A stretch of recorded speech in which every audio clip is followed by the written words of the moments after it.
गोंदिया जिल्ह्यातील तेरोडा तालुक्यातील नवेझरी परिसरात चोरखमारा जलाशयातील पाणी शेतकऱ्यांना न मिळाल्यामुळे शेतातील धानाची पिकं वाळत असून जमिनीला भेगा पडल्याचं दिसून येत आहे। जलाशयातील पाणी कालव्याद्वारे शेतकऱ्यांना मिळणार असल्याने शेतकऱ्यांनी धान पिकाची लागवड मोठ्या प्रमाणात केली होती।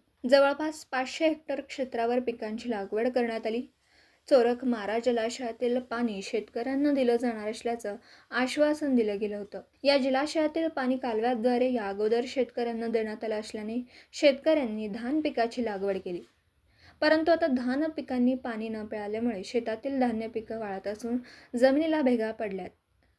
जलाशयातील पाणी शेतकऱ्यांना 24 तासाच्या आत न मिळाल्यास प्रहार जनशक्ती पक्षाचे जिल्हाध्यक्ष महेंद्र भांडारकर यांनी जलाशयात आत्मदहन करण्याचा इशारा प्रशासनाला दिला।